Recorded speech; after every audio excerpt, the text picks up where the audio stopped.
Sir Parle-G இது வச்சு biscuit வச்சு பண்ணியிருக்கீங்க. ஏதாவது ப்ரொமோஷன் வாங்கியிருக்கீங்களா? இல்லைண்ணே, அது அப்படி இல்லைண்ணே. ஏன்னா சமுத்திரக்கனி சார் தான் அது வச்சுனே இருக்காரு, எல்லாருக்கும் ஒரு கொடுக்குறாரு வேற. அப்படி இல்லை, அப்படி இல்லை. ஆமாம், ஆனால் பாட்டெலாம் போடணுமா என்ன? கடைசியில் அவருக்கு ஒரு தேசிய கீதம் மாதிரி ஒன்று போடுறீங்க. இசையமைப்பாளர் அவர் இடத்துல இருந்து பார்த்துருக்காரு. இசையமைப்பாளரும் பார்த்துருக்காரு. அவருடைய இடத்துல இருந்து பாதிக்கப்பட்டவன் இடத்துல இருந்து அவரும் பார்த்துருக்காரு. அது அப்படித்தான்.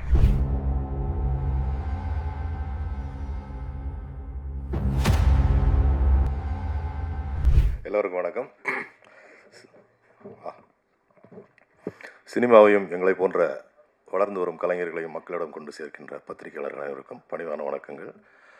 அப்புறம் ரொம்ப சந்தோஷம், வாழ்த்துக்கள் Z5 டீம். அவங்க செலக்ட் பண்ணுற கண்டென்ட் எல்லாமே சமீப காலமாக ரொம்ப ரியலிஸ்டிக்காக தீயாக இருக்குது. நல்ல team, mister Kaushik sir and team, அவங்களுக்கு என்னுடைய வாழ்த்துக்கள். அப்புறம் இந்த படத்தினுடைய பில்லர்ஸ் எங்கள் சமுத்திரகனி சார், ஸ்வேதா மேடம், 2 பேருக்கும் வாழ்த்துக்கள். கனி சார் உண்மையிலே எப்படி பேசுவாரோ அதே மாதிரி தான் அந்த படத்தில் நார்மலாகவே சொல்லுவார், அப்பா ஒழுங்காக வேலையாக பாருங்கடா, ஏன்டா பிறகுறீங்க அப்படின்வாரு. அதே மாதிரி தான் படத்துலையும் டிபார்ட்மெண்ட்டை பற்றி சொல்கிறாரு. குழந்தைகளையும் அவருடைய வாழ்க்கையும் மனநிலையும் கொண்டு எப்பொழுதும் நம்மளிடம் சேர்க்கக்கூடிய, அவர்களுக்கு உறுதுணையாக இருக்கக்கூடிய ஒரு இயக்குனர், தமிழ் சினிமாவின் ஒரு முக்கியமான ஒரு ஆள் நம்ம கனி சார். அவர் இந்த படத்தில் நடித்தது, இந்த மாதிரி ஒரு படத்தில் நடித்தது, வெப் சீரிஸில் நடித்தது இதுதான் ஃபஸ்ட்டுன்னு நினைக்கிறேன். ஏற்கனவே பண்ணியிருக்காருன்னு கேள்விப்பட்டேன், பட் ஃபஸ்ட் ரிலீஸ் ஜீயில் தான் வருது. ஸோ சாருக்கு வாழ்த்துக்கள். அப்புறம் புஷ்பா புகழ், ராஜ் திரண்டாசு தம்பி அண்ட் பிரேம் அக்யூஸ்டர் நடித்த 2 பேரும் ரொம்ப ஆத்தென்டிக்காக நடிச்சிருந்தாங்க. போலீஸார் நடிச்சிருந்த விசாகன் மற்றும் சுந்தரபாண்டியன் எல்லாருக்கும் என்னுடைய வாழ்த்துக்கள். Direction team Naveen and team, music director Vipin, cameraman KK and மோகன், எல்லாருக்கும் என்னுடைய வாழ்த்துக்கள். வேலை அப்படி பார்த்தாங்க எல்லாரும். ப்ரொடியூசர் அஜய் அண்ட் உறுதுணையாக இருந்த தம்பி சரவணன், ப்ரொடக்ஷன் எக்ஸிக்யூட்டிவ் இருந்த இன்னொரு சரவணன், எல்லோருக்கும் என்னுடைய வாழ்த்துக்கள். புலிப்பாண்டி, உங்களுக்கும் என்னுடைய மனமார்ந்த வாழ்த்துக்கள். சதீஷ் மேனேஜர் பால்காரனை ஃபஸ்ட் ஷாட்டில் நடிச்சிருந்தார், உங்களுக்கு வாழ்த்துக்கள். பெரிய நடிகனாக வர வாழ்த்துக்கள். இந்த படம் உண்மையிலே எல்லாருக்கும் நல்ல ரீச் ஆயிருக்குன்னு நினைக்கிறேன். ட்ரெய்லரே பயங்கரமான ரீச் ஆயிருந்துச்சு. Z5 தொடர்ந்து இந்த மாதிரி நல்ல நல்ல கண்டென்ட்ஸை ரிலீஸ் பண்ணணும் அப்படின்னு நான் ஆசைப்பட்றேன். நன்றி. அனைவருக்கும் வணக்கம். இந்த இன்ட்ரோ கேட்கும்போது தான் கொஞ்சம் பக்குன்னு இருக்குது. தடயம் முதல் தடவையாக தமிழில் ஒரு போலீஸ் ஆஃபீஸராக பண்ணியிருக்கேன். ரொம்ப சந்தோஷமாக இருக்குது இந்த டீம் கூட ஒர்க் பண்ணும்போது. ஏன்னா சரவணன்னா எங்கே போயிட்டாங்க, என்கிட்ட சொன்னாங்க இந்த மாதிரி ஒரு கதை இருக்குது கேட்குறீங்களா அப்படின்ட்டு. நெக்ஸ்ட் டே சென்னையில் வந்தபோது எனக்கு நவீன் சார் ஒரு 2.5 hours நரேட் பண்ணாங்க. நான் கிட்டே என்னைக்கு சார் எடுக்கிறீங்கன்னு, தோ மேம் நெக்ஸ்ட் வீக். நாங்கள் ஐ தாட் எல்லோரும் சொல்கிற மாதிரி சரி அப்படியே போய்டும்னு நினச்சேன். கரெக்டாக கால் வந்தது. உண்மையை சொல்லணுன்னா முதல் தடவையாக இவ்வளோ சீக்கிரமாக ஒரு படம் பண்ணி அது ரிலீஸ் ஆகுதுன்னு சொல்லும்போது ரொம்ப சந்தோஷமாக இருக்குது. அதுக்கு இந்த என்டையர் டீம் தான். ஐ மஸ்ட் சே, யாரோடையும் பேர் மென்ஷன் பண்ணல, but then Naveen sir, KK sir, எல்லாருமே என்டையர் காஸ்ட் அண்ட் க்ரூ அவ்வளோ நல்லா ஒர்க் பண்ணியிருக்காங்க, நல்லா வேலை வாங்கியிருக்காங்கன்னு சொல்லலாம். But still I am so happy. ஏன்னா இவ்வளோ நல்ல ஒரு டீம் கூட ஒர்க் பண்ணது. அண்ட் மோரோவர் கனி சார் கூட கருடனில் பண்ணியிருக்கேன். So I have always been like wanting to work with them again. Ramesh sir சொன்ன மாதிரியே கனி சார் ஒவ்வொரு இதில் வரும்போதும் அவர் எப்படி என்கிட்ட பேசுகிறாரோ அப்படியே தான் பேசியிருக்காரு. நான் கேட்டேன், சார் எப்படி சார் எப்படி பேசுகிறீங்க அப்படின்ட்டு. ரொம்ப சந்தோஷம் சார் உங்கள் கூட மறுபடியும் ஒர்க் பண்ணுறதில்ல. பேர் எல்லாருக்கும் மென்ஷன் பண்ணல, but still feeling so happy. உங்களுக்கு அது பிடிச்சிருக்குன்னு நினைக்கிறேன் இந்த ஒரு series. Kaushik, I should mention your name. And then sir, sorry ஸ்பெஷலாக பேர் யாரோடது மென்ஷன் பண்ணல, I'm really sorry. But then thank you so much producer sir, எல்லாருக்குமே ரொம்ப தேங்க்யூ ஸோ மச். உங்களுக்கு ஸ்பெஷலாக எப்போவுமே எந்த ஒரு படம் ரிலீஸ் ஆனாலுமே எனக்கு அவ்வளோ சப்போர்ட் பண்ணுறீங்க. ஸோ இந்த ஒரு சீரீஸ்லேயும் உங்களோட சப்போர்ட் இருக்குன்ற நம்பிக்கையில் தேங்க்யூ. ப்ரெஸ் அண்ட் மீடியா எல்லாத்துக்கும் தேங்க்ஸ் சப்போர்ட் பண்ணுறதுக்கு. அப்புறம் இந்த Z5 டீம், மெயினாக கௌசிக் சார் ஸ்கிரிப்ட் சொன்ன பிறந்து கான்ஃபிடென்ட் கொடுத்து நல்லா ஒர்க் பண்ண வச்சார். அப்புறம் Z5 டீம் டோட்டலாகவே கூடவே இருந்து சப்போர்ட் பண்ணாங்க கடைசி வரைக்கும். நேற்று நைட்டு ரிலீஸ் வரைக்குமே பண்ணாங்க. அப்புறம் கனி சார், இந்த கேரக்டரு சார்கிட்ட சொல்லும்போதுலேருந்தே அவரு ஒரு சரி பேச முடியல சரி அவர் அந்த லைவாகவே அந்த கேரக்டர் பண்ணும்போது இன்னும் எலிவேட் ஆச்சு அந்த கேரக்டரோட. இது நாங்கள் பிளான் பண்ணதை விட நல்லாவே வந்திருக்குது. நீங்கள் எல்லாம் பார்த்து சப்போர்ட் பண்ணுங்கள். 27 ரிலீஸ் ஆகுது. ஸோ எல்லாத்துக்கும் thanks. KK sir, co artist artist எல்லாத்துக்குமே ரொம்ப நன்றி. அஜய் சார் ரொம்ப நன்றி. அதுக்கு மேலே பேச முடியல, ரொம்ப தேங்க்ஸ். இறைவனுக்கு நன்றி. ரொம்ப மகிழ்ச்சியான ஒரு தருணம். ரொம்ப ஷார்ட்டாக ஆரம்பித்து படக்குன்னு முடிஞ்சிருச்சு. இவ்வளோ வேலை பார்த்து ரொம்ப நாள் ஆச்சு. ஏன்னா நான் கொஞ்சம் சொகுசாகவே தெலுங்கு போனதுக்கப்புறம் ஹீரோ வரும்போது தான் நம்மளை கூப்பிடுவாங்க. ஸோ 11 மணிக்கு தான் போவோம். அப்புறம் அவர் 4 மணிக்கு போயிடுவார், நம்மளே அனுப்பிச்சிடுவாங்க. இப்படியே இருந்து திடீர்னு ஆரம்பித்தாங்க. காலையில் ஒரு 8 மணிக்கு போய் இறங்கினா நைட்டு ஒரு 2 மணிக்கு தான் விடுவாங்க. ஏய் என்னடா நினச்சிக்கிட்டு இருக்கீங்க அப்படின்னா, அப்படியே அமைதியாக அப்படியே பார்ப்பாங்க. அப்படியே அமைதியாக இருந்துட்டு ஆனால் அவங்க செய்கிறது தான் செய்வாங்க. ஒரு ஒரு ஒரு அழகான ஒரு பயணம். ரொம்ப சந்தோஷமாக இருந்தது. இந்த கதையை தம்பி கௌஷிக் எனக்கு சொல்லும்போது ஒரு 10 நிமிஷம் தான் சொன்னார். சொன்னோன்னே இதை சொல்லணும் தம்பி, அதிகாரம் வந்து ஒரு எளியவனை எப்படியெல்லாம் காயப்படுத்துது. அந்த எளியவன் திரும்பிக்கிட்டானா என்ன ஆகும்? அவன் அதிகாரத்தை ஒன்றும் செய்ய மாட்டான், அப்பாவி மக்களை தான் காலி பண்ணுவான். அதுதான் நடந்தது. ரொம்ப விஷயத்தை சொல்லி முடித்தோடனே ரொம்ப கஷ்டமாக இருந்தது. இந்த மாதிரி நிறைய கதைகள் இருக்குண்ணே, அதில் நம்ம இதை செலக்ட் பண்ணியிருக்கோம் அப்படின்னாரு. கண்டிப்பாக சொல்லுவோம், வா எப்போ, அடுத்த வாரமே ஆரம்பிப்போம். சரி ஆரம்பிச்சிருவோம் வா அப்படின்னு சொல்லி ஆரம்பித்தோம். எடுத்து கொண்டு வந்து உங்கள் முன்னாடி வச்சுருக்கோம். ரொம்ப மகிழ்ச்சியாக இருக்குது. தம்பி இயக்குனர் வந்து ரொம்ப ரொம்ப பொறுமையாக, ரொம்ப உண்மையாக, ரொம்ப சின்சியராக இந்த நொடி வரைக்கும் வேலை பார்த்துட்ருக்கான். வாழ்த்துக்கள்ரா, நல்லா வருவேன். அவனுடைய டீம் சொல்லணும், வாங்கடா வாங்கடா, எப்போ தெரிகிறது வெளியே, எல்லாம் வாங்க. அவனுடைய டீம் வந்து வா எல்லாம் வாங்க மேலே வந்து நில்லுங்க. இவங்க தான் மொத்தத்தையும் தூக்கிட்டு ஓடினவங்க. அதாவது இங்கேருந்து செங்கல்பட்டுக்கிட்ட இங்கேருந்து கிளம்பி போகணுன்னாலே நான்லாம் சிட்டிலேருந்து கிளம்பி போகிறதுக்கு ஒரு 1.5 மணி நேரம் ஆகும். ஆனால் இவங்க அங்கே கேட்டால் அங்கே அந்த வில்லேஜ்லேயே ஒரு வீடை, அந்த வீட்டில் இருந்தவனை கிளப்பி போய் சொந்தக்காரன் வீட்டில் தங்கிடான்ட்டு இவங்க அங்கே தங்கியிருக்காங்க. ஆமாம், என்னடான்னு கேட்டால் சரி அங்கே போனவுடனே இங்கே ஏதாவது குடிக்க தண்ணி லோக்கலில் இருக்க கிணத்துல தண்ணி இருந்தால் எடுத்துருவாங்க. அண்ணே நம்ம வீட்டிலே இருக்குண்ணே. நம்ம வீட்டில் இருக்க எங்கே என்னடா பண்ணுறீங்க அப்படின்னா அந்த வீட்டில் இருக்கவங்க போய் சொல்லிட்டு இவங்க அங்கே செட்டில் ஆகிட்டாங்க எல்லாருமே. அப்படியே ஒரு ஊரை தேர்ந்தெடுத்து, சினிமா சம்மந்தம் இல்லாத ஒரு ஊரை தேர்ந்தெடுத்து அந்த ஊருக்கு சினிமாவை கற்றுக் கொடுத்துட்டு வந்திருக்காங்க. அடுத்த வாட்டி போனால் அவங்க கேட்டுருவாங்க, அப்புறம் எத்தனை கால் ஷீட்டு, எப்போ இருந்து வரீங்க, எவ்வளோ பணம் தந்தீங்க, இப்போவே ஆரம்பிச்சிருப்பாங்க. அற்புதமான மக்கள். அந்த ஊரில் இருக்கக்கூடிய ஒவ்வொருத்தருமே அவ்வளோ சப்போர்ட் பண்ணாங்க. ஒரு பாட்டி கூட வந்து அழகாக நடிச்சிட்டு போச்சு. அவ்வளோ சந்தோஷமாக அதை கை கொடுத்து நடித்து அவ்வளோ அழகாக பண்ணாங்க. தம்பிங்களா தேங்க்ஸ்டா, நல்லா வருவீங்கடா, வாங்கடா. அப்புறம் கேகே சார், நம்ம தம்பி மோகன், அற்புதமாக அதாவது எப்படி ஒர்க் பண்ண முடியும் அப்படின்றது ரொம்ப நாளுக்கு அப்புறம். நான் ஸ்மால் ஸ்க்ரீன்லேருந்து வந்தவன், நிறைய வேகமாக வேலை பார்த்தவன். இதெல்லாம் தாண்டி இப்போது அவங்க 2 பேர் பண்ண ஒர்க்கு ரொம்ப என்ஜாய் பண்ணி பண்ணுற மாதிரி இருந்தது. ரொம்ப நல்லா இருந்தது. Thank you sir, thank you. என் தம்பி அஜய், அப்பாவோட எனக்கு நல்ல பழக்கம். இவரை இப்போ தான் நான் சந்திக்கிறேன். இதுக்கு முன்னாடியெல்லாம் பார்த்தா கை காட்டுவோம், சிரிப்போம், போயிடுவோம். ஆனால் இப்போது இந்த ப்ராஜெக்ட்டுக்கு கூடவே நிற்கிறத பார்க்கும்போது, அதாவது ஒரு தயாரிப்பாளராக இல்லாமல் எல்லாமுமாக இந்த ப்ராஜெக்டுக்குள்ளே கிடந்து இதுதான் எனக்கு அப்படின்னு சொல்லி உழைச்ச ஒரு தம்பி. வாழ்த்துக்கள் தம்பி, உன்னுடைய உழைப்புக்கு மிகப்பெரிய அங்கீகாரம் கிடைக்கும். இது ஆரம்பம்தான், இன்னும் பல உச்சங்களை தொடுவீங்க. என் கூட நடித்த எல்லாருமே ரொம்ப அழகாக ஒர்க் பண்ணியிருந்தாங்க. குட்டி குட்டி கேரக்டர்ஸ் நடித்ததுலேருந்து எல்லாருமே ரொம்ப நல்லா பண்ணியிருந்தாங்க. Raj and Prem super act பண்ணியிருந்தாங்க. ராஜ் பார்த்தோன்னே எனக்கு அப்படியே ஒரு மாதிரி இருந்தது, என்னமோ ஒன்று இருந்தது. அவனை பார்க்கும்போதெல்லாம் வாடான்னு சொல்லி கூப்பிட்டு பக்கத்தில் உட்கார வச்சுப்பேன், கட்டி பிடிச்சிப்பேன், அவனோட நிறையா பேசுவேன். அவனுக்குள்ளே வேறு ஒன்று இருக்குது. அந்த உயரம், வெகு உயரத்தில் போய் அவன் அதை தொடுவான் அப்படின்ற ஒரு நம்பிக்கை இருக்குது. வாழ்த்துக்கள் ராஜ்.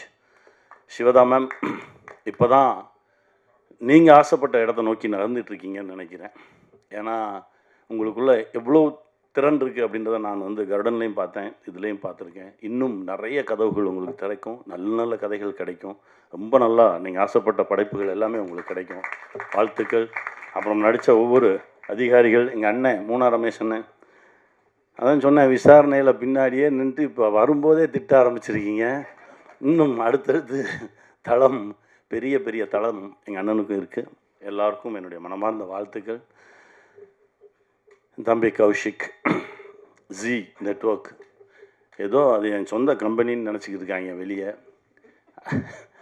அது இல்லவே இல்லைன்றதை தான் இப்போ சொல்லணும். ஏன்னா இவன் அண்ணன் சொல்கிறதுனாலேயே நான் சொல்கிறது எதையுமே கேட்க மாட்டான்றதை உங்களுக்கு சொல்லிடுறேன். ஏன்னா என்னமோ இவர் போய் சொன்னால் ஜீல கேட்டுக்கிடுவாங்க, நான் சொன்னால் மட்டும்தான் கேட்க மாட்டாங்க. என்னென்னா இந்த நட்பு இவ்வளவு தூரம் ஆழமாக இருக்குது அப்படின்னா இது வரைக்கும் எதுவுமே நான் அவன்கிட்ட கேட்டதில்லை. நான் என் படத்துக்கே போய் நின்னதில்லை. திருமாணிக்கம்னு ஒரு படம், அது ஒரே ஒரு போஸ்டர் பார்த்து அந்த டைரக்டர் என்கிட்ட நந்தா கேட்குறாரு, சார் நீங்கள் சொல்லுங்கள் ஒரு வார்த்தை. நான் சொல்லவே மாட்டேன். நீங்கள் எடுத்து வைங்க, முதல்ல ஒரு ட்ரெய்லர் வைங்க பார்க்கட்டும், அப்புறம் அதற்கான கட்ஸ் எல்லாம் எடுத்துகிட்டு போய் காட்டுங்க, அவங்க பார்க்கட்டும். ஒரே ஒரு போஸ்டர் மட்டும் பார்த்துட்டு அவங்களா கூப்பிட்டு கேட்டு அவங்களா அந்த படத்தை பார்த்து அவங்களா வாங்கிக்கிட்டாங்க. அதுதான். ஏன்னா ரொம்ப கிட்ட இருக்கோம் பேசிக்கிறோம் அப்படின்றதெல்லாம் தாண்டி அந்த துறை வேறு இது வேறு அப்படின்றதுல ரொம்ப தெளிவாக இருக்கும் இல்லைடா. அது ரொம்ப அந்த அந்த தெளிவு இருந்தால் மட்டும்தான் இந்த நட்பு தொடரும், இது காலத்துக்கு இருக்கும். ஏன்னா கௌஷிக் இப்போ தான் சிக்கு வந்தார். கிட்டத்தட்ட ஒரு 25 ஆண்டுகளுக்கு முன்னால் என்னுடைய இயக்கத்தில் நடிச்சிருக்காரு. குட்டி பையன்லேருந்து நான் பார்த்துட்ருக்கேன். அவனுடைய உழைப்புக்கு தான் இந்த உயரம் கிடச்சிருக்கு. இன்னும் மிகப்பெரிய உயரம் இருக்குது கௌஷிக். வாழ்த்துக்கள் என் தம்பி அப்படின்னு சொல்கிறதே எனக்கு ரொம்ப பெருமையாக இருக்குது. லாய்டு, இப்போ தான் உங்கள் பேர் அடிக்கடி கேள்விப்பட்டிருக்கேன், இப்போ தான் பார்க்குறேன். தேங்க்யூ. வாங்க வாங்க, நிறைய நல்லது செய்யுங்க. நிறைய இயக்கங்களோடு தாக்கங்களோடு நிறைய படைப்புகள் இங்கே இருக்குது, எடுத்துக்கங்க. நிறைய நல்ல விஷயங்கள் செய்யுங்க. தடயம் ஒரு உண்மை சம்பவத்தை அடிப்படையாக வைத்து எடுக்கப்பட்ட ஒரு படைப்பு. எடுக்கும்போதே ஒரு மாதிரி கஷ்டமாக தான் இருந்தது.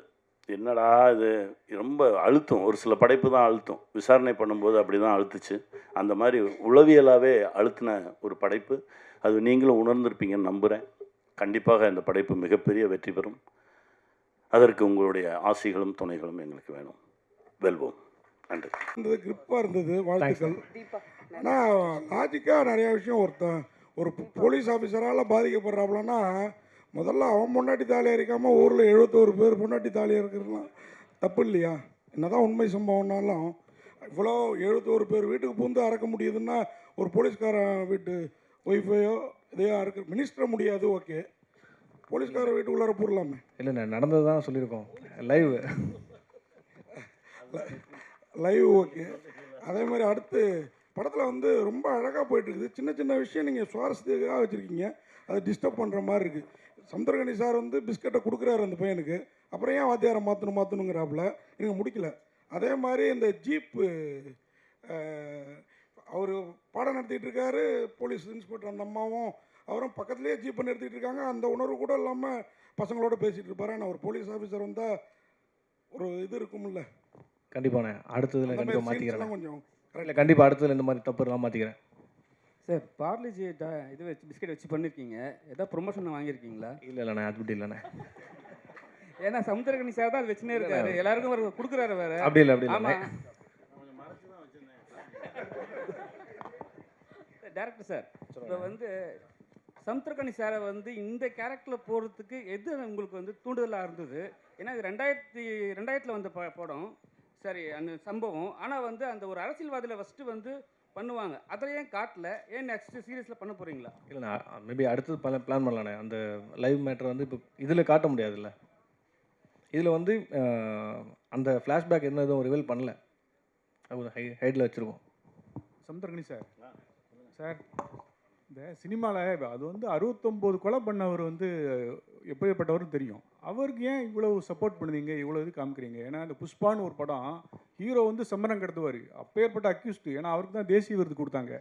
சினிமாவில் ஏன் இப்படி காமிக்கிங்க சார்? சினிமாவில் காட்டல, இதுதான் கதை. அவன் பாதிக்கப்பட்டவன், அவன் திரும்புகிறான், அவனுடைய பாதிப்பை கொஞ்சம் ரியலைஸ் பண்ணுற ஒரு கேரக்டர். அவன் இடத்துலேருந்து அவன் பிரச்சனையை பார்க்குற ஒரு கேரக்டர். அது அப்படி தான் நான் பார்த்தேன். பல பேர் அவன் கொன்னதுன்றது அது வேறு. அதனால தான் ஒரு கடைசியில் ஒரு இடத்துல நீ செஞ்சது மட்டும் நியாயமாகும், நீ ஊரே சுடுகாடு ஆக்கிட்டீங்களாடான்னு சொல்லி ஒரு இடத்துல வரும். அதனால் அது இல்லை, அவன் ஒரு மனிதன், அவன் இடத்துலேருந்து அவன் வழியை பார்த்தது தான். அதுக்காக ரொம்பவும் பிடிச்சி இவனை காப்பாற்றினும் திருப்பி எடுத்து சுட்டணும், அதெல்லாம் சினிமா. அது அப்போ தான் தம்பி ஒருத்தன் சொன்னான், அண்ணே நீங்கள் அந்த கடைசியில் திருப்பி சுட்டுருவீங்கன்னு நினச்சிட்டு, அது சினிமாடா, ரியலாலாம் சுட முடியாது, பேசாமல் தான் நிற்கணும். அதனால தான் வந்து அந்த அந்த உண்மைத்தன்மையை அப்படியே பிரதிபலிக்கிறது தானே, அதுதான் பண்ணோம். தமிழக போலீஸுக்கும் வந்து ஆந்திரா போலீஸுக்கும் எப்பவுமே ஒத்தே வராது சார். அப்படியா? ஆமாம், எப்பவுமே ஒத்து வராது. ஏன்னா வந்து அவங்க ஒரு இதில் இருப்பாங்க, நம்ம ஒரு மைண்ட் செட்டில் இருப்போம். ஆனால் அவங்களுக்கு ஹெல்ப் பண்ணுறாங்க தமிழக போலீஸ். தமிழக போலீஸ் அவ்வளோ கெட்டவங்களும் ஏன் காட்டணும்? ஆமாண்ணே, ஆமாம் சார். அப்போ அந்த அக்கிஸ்ட்டை வந்து கூட்டிட்டு போவார்ல, நம்ம வந்து சரியா பார்க்கலான்னு. அண்ணா இல்லைண்ணே, இப்போ வந்து என்ன பண்ணீங்க? தமிழக போலீஸ் இருக்கார்ல, ஆமாம் அந்த அண்ணன் இருக்கார்ல, ஆமாம். அவர் எந்த இதில் இருந்தார்? அவர் வந்து தனி, ஆ அவர் வந்து அரசியல்வாதிகளின் கைக்கூலி அவர். அதுதானே, அவரும் தமிழக போலீஸாக தான் இருந்ததுனால தான் வந்து கூட்டின்னு வராருல, அதுக்காக தான் கேட்குறோம். அது வேற, அது வேற. அது வந்து எந்த லிஸ்ட்லேயும் சேர்க்க முடியாத கேரக்டர்ஸ் கொஞ்சம் பேர் இருக்காங்க. அது வந்து மேலே இருக்கிறது மேலேயே தான் சேர்ந்துக்கும். அது வந்து இது ஒரு கற்பனை கதையாக இருந்தால் நீங்கள் கேட்குற எல்லாத்துக்குமே வந்து ஒரு கதையாசிரியனா பதில் சொல்லலாம். இது நடந்த நிஜங்களை எடுத்து அதில் முடிஞ்ச வரைக்கும் உண்மையை ஒரு 90% ரொம்ப உண்மைக்கு நெருக்கமாக சொல்லணும்னு முயன்ற கதை. இதில் வந்து யார் சரி யார் தப்புன்னு பேசுகிறதுலாம் இதுவே இல்லை. இதுதான் நடந்தது, இதை தான் அப்படியே எடுத்து வச்சுருக்கோம், அவ்வளோதான். சார் இப்போ அவர் கேட்டார் சந்திரன் சார், உங்களுக்கு தான், ஏன்னா நீங்களும் டேரக்டருங்கிறனால தான் உங்களை நோக்கி இந்த கேள்வி. கேளுங்க. அதாவது நீங்கள் சொன்னீங்க அந்த அவர் பார்வையிலேருந்து பார்த்தோம், அதனால தான் அவருக்கு வந்து அவர் கேரக்டர் இது பண்ணுற மாதிரின்ட்டு. ஆனால் பாட்டெலாம் போடணுமா என்ன? கடைசியில் அவருக்கு ஒரு தேசிய கீதம் மாதிரி ஒன்று போடுறீங்க. இசையமைப்பாளர் அவர் இடத்துல இருந்து பார்த்துருக்காரு. இசையமைப்பாளர் அவருடைய இடத்துல இருந்து பாதிக்கப்பட்டவன் இடத்துல வந்து அவரும் பார்த்துருக்காரு. அது அப்படி தான். அப்புறம் அழகன் தமிழ்மணி சார் உள்ளே வந்ததுனால அஜய் வந்தாரா, இல்லை அஜய் வந்ததுனால இல்லை ஸ்கிரிப்ட்லேயே இருந்தது? அஜய் தான் முதல்ல வந்தார். அந்த இடத்துல ஒரு மினிஸ்டர் வேணும் அப்படின்றதுனால சரி நம்ம வீட்டிலே ஒரு மினிஸ்டர் இருக்காரு அப்படின்னு சொல்லி கூப்பிட்டு வந்துட்டாச்சு. இல்லை அப்பாவை இப்படி கெட்டவராக காமிக்கணும்னு ஏதாவது சபதம் எடுத்துருந்தீங்களா ப்ரொடியூசர்? ஏன்னா அவர் ரொம்ப நல்ல மனுஷர். இல்லை ப்ரொடியூசர் கவுன்சிலேருந்து ரொம்ப நல்ல மனுஷர். இப்போ கூட இல்லை, அவர் எப்பயுமே நல்ல மனுஷன் தான். இப்பயும் யாரும் அவர் தப்பாலாம் சொல்ல. அவர் ஒரு நடிகர், அதனால நடிகராக யூஸ் பண்ணலாம், வேற எதுவும் இல்லை. பார்க்கணும்னு ஆசைப்பட்டதுனால பண்ணீங்களான்னு? அப்படி எதுவும் இல்லை, எப்பயுமே ஹீரோ தான் அவர் எனக்கு. சந்துருனி சார், ஸ்டேஜில் சொன்னீங்க, இங்கே ஸ்டேஜில் சொன்னீங்க, ஸ்டேஜில் சொன்னீங்க என்னை வந்து மற்ற ஸ்டேட்டில் வந்து பார்த்தீங்கன்னா ஹீரோக்கு நிகராக வச்சு பார்த்துக்கினாங்க. அப்படி இல்லை, அண்ணன் அதை நான் ஹீரோக்கு நிகராக வச்சு பார்த்துக்கிட்டாங்கன்னு சொல்லலை. அவர் வரும்போது தான் கூப்பிடுவாங்க, ஏன்னா நமக்கு அதுக்கு முன்னாடி எடுக்க மாட்டாங்க. அது வந்து ஒரு பெரிய ஹீரோஸோடு நடிக்கும்போது அது ஒரு சௌரியம். நீங்கள் வந்து காலைல ஒரு 11 மணிக்கு போகலாம், சாயந்தரம் ஒரு 4 மணிக்கு திரும்பி வந்துடலாம். அந்த பெரிய ஹீரோக்கு என்னெல்லாம் சௌரியங்கள் இருக்கோ அதெல்லாமே துணை நடிகர்களுக்கு கிடையாது. நான் துணை நடிகர் தான், சரியா? தமிழ் சினிமா ரொம்ப கஷ்டப்படுத்தினாங்க, அதனால அங்கே போய். அப்படியெல்லாம் ஒன்றும் இல்லை. இங்கே கூப்பிட்டாலும் இங்கேயே நடிச்சிட்டு தான் இருக்கேன். எங்கே கூப்பிட்டாலும் நடிப்பேன். நான் என் வேலை நடிப்பது. சார், இந்த புலிப்பாண்டி கூட அந்த ஜீப்பு தள்ளுற சீன் இருக்குல்ல, அவ்வளவு இயல்பாக இருந்துச்சு. அதில் என்ன சார் உங்களுடைய கான்ட்ரிபியூஷன் இருந்துச்சா சார்? ஒன்றும் இல்லை, கதையை சொல்லும்போது அந்த முதல் சீன், அந்த ஒரு சீன் சொல்லி தான் தம்பி சொன்னார், அண்ணே இந்த நெஞ்சை நிமித்துற வேலையெல்லாம் வேண்டாம், இந்த இப்படியே முறுக்கிட்டுலாம் வரக்கூடாது, ஒர்க் அவுட் பண்ணாத, ரொம்ப டல்லாரு, ஒரு ஜீப்பை கூட உன்னால் தள்ள முடியாது, அப்படி தான் ஆரம்பித்தான். நான் தள்ள முடியாது, நான் தள்ளிட்டேன். புலிப்பாண்டி பிடிச்சி பிரேக்கை போட்டு பிடிச்சிக்கிட்டாரு. அதுக்கப்புறம் தான் அவர் தள்ளினார். அப்போ நானும் பிரேக் அடிச்சுட்டு பிடிச்சி நின்றுக்கிட்டேன். இல்லைன்னா அது ஜீப்பை ஈஸியாக தள்ளிடலாமே, அந்த இடத்துல அது ஒரு தேவைப்படுது. தமிழக போலீஸுக்கும் வந்து ஆந்திரா போலீஸுக்கும் எப்பவுமே ஒத்தே வராது சார். அப்படியா? ஆமாம், எப்பவுமே ஒத்து வராது. ஏன்னா வந்து அவங்க ஒரு இதில் இருப்பாங்க, நம்ம ஒரு மைண்ட் செட்டில் இருப்போம். ஆனால் அவங்களுக்கு ஹெல்ப் பண்ணுறாங்க தமிழக போலீஸ். தமிழக போலீஸ் அவ்வளோ கெட்டவங்களும் ஏன் காட்டணும்? ஆமாண்ணே, ஆமாம் சார். அப்போ அந்த அக்கிஸ்ட்டை வந்து கூட்டிட்டு போவார்ல, நம்ம வந்து சரியா பார்க்கலான்னு. அண்ணா இல்லைண்ணே, இப்போ வந்து தமிழக போலீஸ் இருக்கார்ல, ஆமாம், அந்த அண்ணன் இருக்கார்ல, ஆமாம், அவர் எந்த இதில் இருந்தார்? அவர் வந்து தனி, அவர் வந்து அரசியல்வாதிகளின் கைக்கூலி அவர். அதுதானே, அவரும் தமிழக போலீஸாக தான் இருந்ததுனால தான் வந்து கூட்டின்னு வராருல, அதுக்காக தான் கேட்குறோம். அது வேற. அது வந்து எந்த லிஸ்ட்லேயும் சேர்க்க முடியாத கேரக்டர்ஸ் கொஞ்சம் பேர் இருக்காங்க. அது வந்து மேலே இருக்கிறது மேலேயே தான் சேர்ந்துக்கும். அது வந்து இது ஒரு கற்பனை கதையாக இருந்தால் நீங்கள் கேட்குற எல்லாத்துக்குமே வந்து ஒரு கதையாசிரியனா பதில் சொல்லலாம். இது நடந்த நிஜங்களை எடுத்து அதில் முடிஞ்ச வரைக்கும் உண்மையை ஒரு 90% ரொம்ப உண்மைக்கு நெருக்கமாக சொல்லணும்னு முயன்ற கதை. இதில் வந்து யார் சரி யார் தப்புன்னு பேசுகிறதுலாம் இதுவே இல்லை. இதுதான் நடந்தது, இதை தான் அப்படியே எடுத்து வச்சுருக்கோம், அவ்வளோதான். சார் இப்போ அவர் கேட்டார் சந்திரன் சார், உங்களுக்கு தான், ஏன்னா நீங்களும் டேரக்டருங்கிறனால தான் உங்களை நோக்கி இந்த கேள்வி. கேளுங்க. அதாவது நீங்கள் சொன்னீங்க அந்த அவர் பார்வையிலேருந்து பார்த்தோம், அதனால தான் அவருக்கு வந்து அவர் கேரக்டர் இது பண்ணுற மாதிரின்ட்டு. ஆனால் பாட்டெலாம் போடணுமா என்ன? கடைசியில் அவருக்கு ஒரு தேசிய கீதம் மாதிரி ஒன்று போடுறீங்க. இசையமைப்பாளர் அவர் இடத்துல இருந்து பார்த்துருக்காரு. இசையமைப்பாளர் அவருடைய இடத்துல இருந்து பாதிக்கப்பட்டவன் இடத்துல வந்து அவரும் பார்த்துருக்காரு. அது அப்படி தான். அப்புறம் அழகன் தமிழ்மணி சார் உள்ளே வந்ததுனால அஜய் வந்தாரா, இல்லை அஜய் வந்ததுனால இல்லை ஸ்கிரிப்ட்லேயே இருந்தது? அஜய் தான் முதல்ல வந்தார். அந்த இடத்துல ஒரு ஒரு மினிஸ்டர் வேணும் அப்படின்றதுனால, சரி நம்ம வீட்டிலே ஒரு மினிஸ்டர் இருக்காரு அப்படின்னு சொல்லி கூப்பிட்டு வந்துட்டாச்சு. இல்லை அப்பாவை இப்படி கெட்டவராக காமிக்கணும்னு ஏதாவது சபதம் எடுத்துருந்தீங்களா ப்ரொடியூசர்? ஏன்னா அவர் ரொம்ப நல்ல மனுஷர். இல்லை ப்ரொடியூசர் கவுன்சிலேருந்து ரொம்ப நல்ல மனுஷர். இப்போ கூட இல்லை, அவர் எப்பவுமே நல்ல மனுஷன் தான். இப்பயும் யாரும் அவர் தப்பாலாம் சொல்ல. அவர் ஒரு நடிகர், அதனால நடிகராக யூஸ் பண்ணலாம், வேற எதுவும் இல்லை. பார்க்கணும்னு ஆசைப்பட்டதுனால பண்ணீங்களான்னு? அப்படி எதுவும் இல்லை, எப்பவுமே ஹீரோ தான் அவர் எனக்கு. சந்துரணி சார், சார் ஸ்டேஜில் சொன்னீங்க, இங்கே ஸ்டேஜில் சொன்னீங்க, ஸ்டேஜில் சொன்னீங்க என்னை வந்து மற்ற ஸ்டேட்டில் வந்து பார்த்தீங்கன்னா ஹீரோக்கு நிகராக வச்சு பார்த்துக்கினாங்க. அப்படி இல்லை, அண்ணா அதை நான் ஹீரோக்கு நிகராக வச்சு பார்த்துக்கிட்டாங்கன்னு சொல்லலை. அவர் வரும்போது தான் கூப்பிடுவாங்க, ஏன்னா நமக்கு அதுக்கு முன்னாடி எடுக்க மாட்டாங்க. அது வந்து ஒரு பெரிய ஹீரோஸோடு நடிக்கும்போது அது ஒரு சௌரியம். நீங்கள் வந்து காலைல ஒரு 11 மணிக்கு போகலாம், சாயந்தரம் ஒரு 4 மணிக்கு திரும்பி வந்துடலாம்.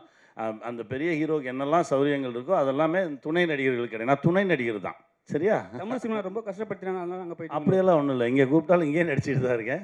எங்கே கூப்பிட்டாலும் நடிப்பேன் நான். என் வேலை நடிப்பது. சார், இந்த புலிப்பாண்டி கூட அந்த ஜீப்பு தள்ளுற சீன் இருக்குல்ல, அவ்வளவு இயல்பாக இருந்துச்சு. அதில் என்ன சார் உங்களுடைய கான்ட்ரிபியூஷன் இருந்துச்சா சார்? ஒன்றும் இல்லை, கதையை சொல்லும்போது அந்த முதல் சீன், அந்த ஒரு சீன் சொல்லி தான் தம்பி சொன்னார், அண்ணே இந்த நெஞ்சை நிமித்துற வேலையெல்லாம் வேண்டாம், இந்த இப்படியே முறுக்கிட்டுலாம் வரக்கூடாது, ஒர்க் அவுட் பண்ணாத, ரொம்ப டல்லாரு, ஒரு ஜீப்பை கூட உன்னால் தள்ள முடியாது. அப்படி தான் ஆரம்பித்தான்.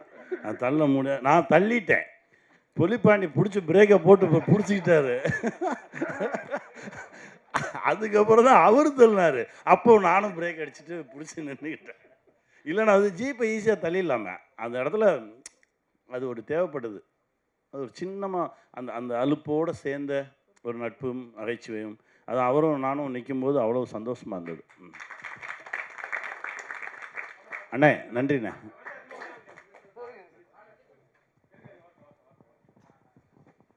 Congratulations guys, fantastic series. நான் பார்த்ததில் I think this is among your best. Thank you sir, thank you sir. Question to the director, 2 questions. உண்மை சம்பவத்தை பேஸ் பண்ணி எடுத்திருக்கீங்க. How did you, what was the spark for the story? எங்கேருந்து எப்படி இந்த idea வந்துச்சு? What caught your attention? Why did you focus on this story? 1 and 2, thank you for bringing a talented artist like Raj to Tamil cinema. What made you decide you will cast him as the villain? Because his presence has actually elevated your series to a big extent. Please. பார்த்தீங்கன்னா நிறையா live stories பார்ப்போம். அது படிக்கும்போது இதில் வந்து ஒரு inspire என்னாச்சுன்னா, ரெண்டு பேர் வந்து ஒரு 80 கொலை பண்ணிட்டு, 76 கொலை பண்ணிட்டு வெறும் தாலியும் அருணாக்கர் மட்டும் எடுத்துகிட்டு போகிறாங்க அப்படின்ற ஒரு இன்ட்ரெஸ்டிங் பாயிண்ட்டாக கிடச்சிது. ஏன்னா வீட்டில் எதுவுமே எடுக்காமல், ஸோ அவங்களுக்கு பின்னாடி என்ன ஸ்டோரி இருக்குன்னு சொல்லி அது கொஞ்சம் ரிசர்ச் பண்ணி பார்த்தோம். ஸோ கொஞ்சம் அது இன்ஸ்பயர் ஆச்சு. ஸோ அது பேஸ் பண்ணி கொண்டு வரலான்னு பண்ணோம். ஸோ அவரை சூஸ் பண்ணது என்னென்னா, அவரோட ஐஸ் ரொம்ப ஷார்ப்பாக அந்த வில்லனிக்காகவே இருந்துச்சு. ஸோ அதே மாதிரி அதுதான். தேங்க்யூ. சமுத்திரகனி சார், நீங்கள் வந்து இந்த படத்தில் ஸ்கிரிப்டில் உங்களுடைய டச்சஸ் ஏதாவது கொடுத்தீங்களா? ஒன்றுமே இல்லைண்ணே. அந்த ஸ்கூல் பசங்க ஸ்கூல் வர்றதெல்லாம் அதெல்லாம் அவருங்க பண்ணது தான். நான் கேட்டேன், இது வச்சாலே இது தெரியும் மேடம், இல்லை இது வேணும் அப்படின்னு சொல்லி அவங்க இலாகாவில் வச்சுக்கிட்டாங்க. நான் வந்து பண்ணது இந்த நோட்ற அப்படின்னு சொன்ன ஒரே ஒரு வார்த்தை தான். நான் அது வந்து எழுதலை, அது நானாக சொல்லிட்டேன். அது எங்கள் ஊர் வார்த்தை. அது அதனால வார்த்தை ரொம்ப அன்பான வார்த்தை. அது சொல்லுவாங்க. இல்லை, அது கெட்ட வார்த்தைலாம் கிடையாது, அது அன்பான வார்த்தை. அதனால் அதை நான் வந்து, அதுவும் அவரும் எங்கள் ஊருக்காரர் தான், அதனால் 2 பேரும் பேசும்போது அதை பேசிக்கிட்டோம். உங்கள் உடம்பு வந்து படத்தில் வந்து கொஞ்சம் ஸ்லிம்மாக இதாக இருக்குது, இப்போ கொஞ்சம் நல்லா புஷ்டியாக இருக்கீங்க. கேரக்டருக்காக அந்த படத்துக்கு அந்த ப்ராஜெக்ட் பண்ணும்போது ஒழுங்காக எதுவும் சாப்பிடாம இருக்க சொன்னாங்க, இருந்தேன். இல்லை, அவர்கிட்ட சொல்லும் போதே மூளை ரொம்ப ஷார்ப்பான ஒரு ஆள், ஆனால் பாடி வீக்கு, இதுதான் உங்களோட கேரக்டர்னு சொன்னதுனால அவர் வந்து கொஞ்சம் எக்ஸசைஸ்லாம் நிறுத்திட்டு ரொம்ப ஸ்லிம்மாக அப்படியே வந்தார். இப்போ அடுத்த கேரக்டருக்காக. தேங்க்ஸ் அண்ணா. அண்ணா சார், இயக்குனருக்கு ஒரு கேள்வி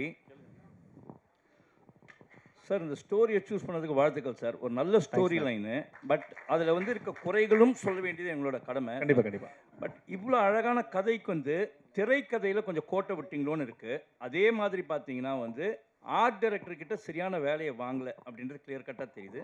அப்புறமா வந்து அந்த என்கவுண்டர் முடியுதில்ல சார், முடிஞ்சதுக்கு அப்புறமா அது எந்த காலமாக இருந்தாலும் போலீஸ்காரங்க உடனே விட்டுட்டு போயிட மாட்டாங்க. நீங்கள் அந்த கிளைமேக்ஸில் காட்டும்போது என்கவுண்டர் நடந்துச்சு, எல்லாருமே கிளம்பி போயிட்டு அது அனாதையாக இருக்கிற மாதிரி இருக்குது. அதே என்கவுண்டர் அப்படி நடக்கிறதுக்கான வாய்ப்பே இல்லை. ஏன்னா ஒரு போலீஸும் அங்கே இல்லை, அங்கே சீனில் காணும் சார். இருக்காங்க. இல்லை முடிஞ்சதுக்கப்புறம் எல்லாம் கிளம்பிடுறீங்க. ஆஹா, கேமரா போயிட்டுருக்கும், எல்லாரும் அங்கங்கே ஒரு 2 பேர் கிளம்பிட்டு இருப்பாங்க, மீதியெல்லாம் அங்கே தான் நின்றுட்டு இருப்போம். கேமரா போய் குளத்துக்குள்ளே போயிடும். அப்படி தான் முடிச்சிருப்போம். ஏன்னா அதை எப்படி டிஸ்போஸ் பண்ணாமல் எப்படி போவாங்க?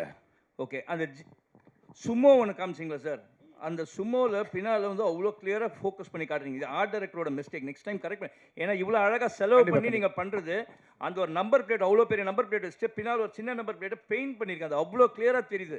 ஏன்னா பல லட்சம் பல கோடி செலவு பண்ணி எடுத்து இந்த சின்ன சின்ன தவறுகள் தான் வந்து தமிழ் சினிமாவை வந்து பாழாக்குது. இது வந்து மற்ற லாங்குவேஜஸில் வந்து ஆர்ட் டைரக்டர்ஸ் கொஞ்சம் ஒழுங்காக செய்கிறாங்க, அந்த டைரக்டரோட வேலை வாங்குறது. நெக்ஸ்ட் டைம் இது பண்ணிட்டீங்கன்னா நல்லாயிருக்கும். கண்டிப்பாக சேஞ்ச் பண்ணிக்கிறேன். சஜஷன் அவ்வளோதான். கண்டிப்பாக சேஞ்ச் பண்ணிக்கிறேன். தேங்க்யூ.